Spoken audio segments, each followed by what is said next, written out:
Hi guys! For this video, ipapakita ko sa inyo yung ating Smith & Wesson pistol na MNP9 or Military and Police. Okay, so itong unit na to is EMG under license by Cybergun and made by Vega Force Company. Okay, so ang unit natin ngayon is license unit. So, pag sinabi nating license unit, yan yung merong markings na same sa tunay na barel. Okay. So, yan yung mga markings niya. And made in Taiwan. So, dahil sa license unit siya, meron siyang serial number. Dun sa box, meron siyang kasamang ganito. Yan. Sa loob niya, nakalagay yung kanyang serial number. Ayan. Okay, so itong serial number niya, ilalagay natin siya doon sa may made in Taiwan. Diyan siya nilalagay para mas magmukhang realistic. Okay, so ganyan. Ganyan siya. Okay. So, kailangan mo siyang idikit para hindi siya nahuhulog. Okay, so ganyan muna. Then, si unit na to is, namansin mo, naka fiber optic na siya. Rear and front sight, fiber optic. Then, meron siyang, itong grip niya, yung backstrap niya, napapalitan. Meron siyang mga iba't ibang sizes. Tatlong sizes yung meron. Merong backstrap na small size and large. Okay. So, hindi siya same dun sa mga Glock na ipinapatong lang, tapos ilalak lang natin just sa ganyan. Siya iba, kailangan mong ikutin yung part na to. Ayan. Then, pag naikot mo na siya ng ganyan, saka mo siya hihilain.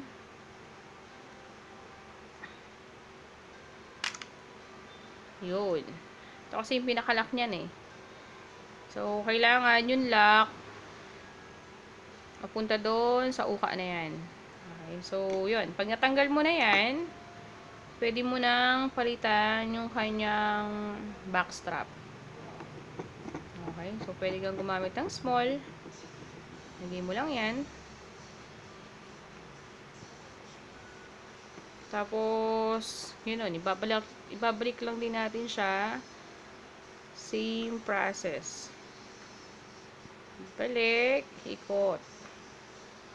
Okay. So, ganun. Napalitan na natin ng small size yung kanyang backstrap. Okay. So, itong unit na to, semi and full auto siya. So, hindi siya same sa mga ibang pistols na makikita mo yung switch mode niya sa labas. Like Glock 18, merong switch mode dito na semi and full auto. Bata sa high cap naman, yung pinaka-lock niya, yun yung switch ng full auto. Si MNP, ang switch ng semi and full auto niya nasa ilalim. Ayan. So, kita ba? Ayan.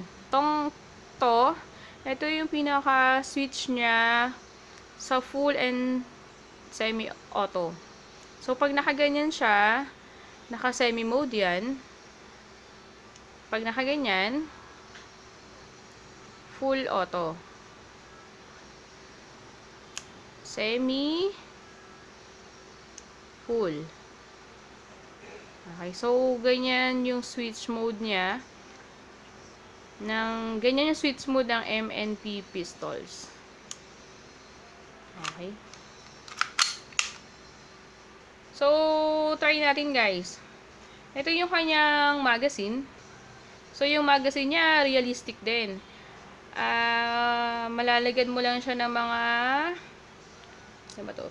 2, 4, 6, 8, 10, 12, 14, 16. 16 rounds. Maximum 17. Yan, 16. Maximum 17. Yan. Kasi mapansin mo, meron siyang merong nakabara para dun sa spring niya na hindi mo siya paano ba? Hindi na siya bababa pa. May nakaharang na dyan. Compare dun sa ibang pistols na hanggang baba, pwede mo siyang ilagay sa baba. Okay, so, dahil nga mas realistic yung unit natin, so yung paglagay din ng bala is mas realistic din. Okay, so, kung sa totoong unit, 17 rounds yun. Ganun lang din yung bala sa tunay. So, sa unit na to, ganun lang din yung mailalagay natin. Okay, so test fire natin. Testing natin.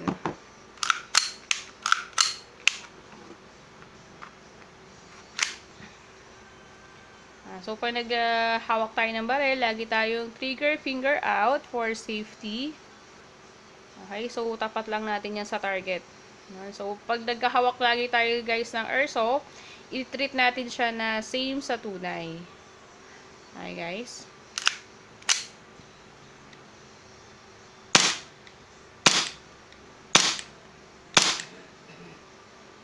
Okay. So, switch natin siya sa full auto.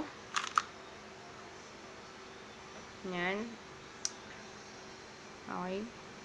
Switch natin siya sa full auto. Hinila natin pa right side.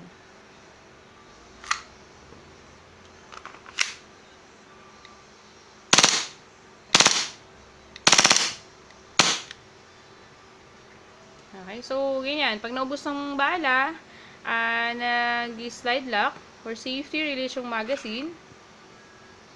Okay, so ito kasi hindi siya same na saglak na pwedeng ibaba. Actually, pwede ata pero matigas lang eh. So, kailangan siya hilain.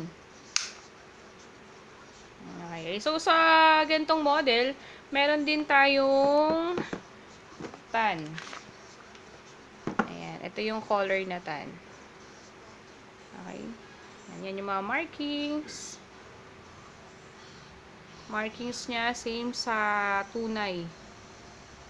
Okay, so ito, natatakpan natin yan ng serial number. So, meron siyang railings na pwede mong kabitan ng flashlight or laser. Ayan. So, mga accessories na pwede. Okay, ito siya, meron din siyang thread.